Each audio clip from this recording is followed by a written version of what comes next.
आणि जिल्ह्यांमध्ये आज काय घडलं तेही पाहूया। निर्यातीनंतर कांद्याच्या दरामध्ये घसरण सुरूच।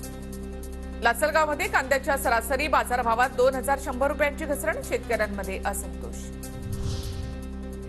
जळगावच्या चाळीसगावमध्ये केंद्रीय पथकाकडून दुष्काळी भागाची पाहणी, पथक शेतामध्ये येताच शेतकऱ्यांनी हंबरडा फोडला, काही ठिकाणी शेतकऱ्यांच्या संतप्त प्रतिक्रिया।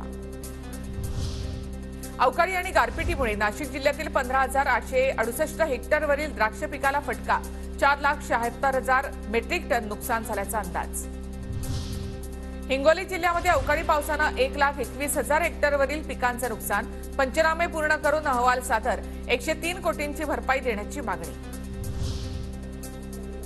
साताऱ्याच्या पाटण तालुक्यामधील डोनीचा वाडा गावातील यमकर आणि झोरे शेतकऱ्यांची 3 एकर क्षेत्रावर स्ट्रॉबेरीची यशस्वी लागवड, प्रतिकूल वातावरणामध्ये स्ट्रॉबेरीचं भरघोस असं उत्पन्न घेतलं, त्यामुळे चर्चा।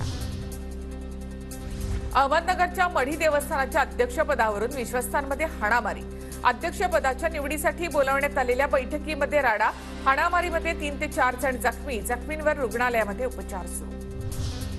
देशातील सर्वाधिक प्रदूषित शहरांच्या यादीमध्ये कोल्हापूर, कोल्हापुरातील हवेचा गुणवत्ता निर्देशांक 300च्या पुढे।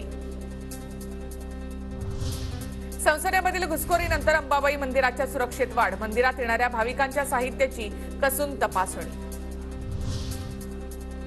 नागपूर विधान भवन परिसरात आढळल्या दारूच्या बाटल्या, स्वच्छतागृहाच्या बाहेर दारूच्या बाटल्या सापडल्याची माहिती।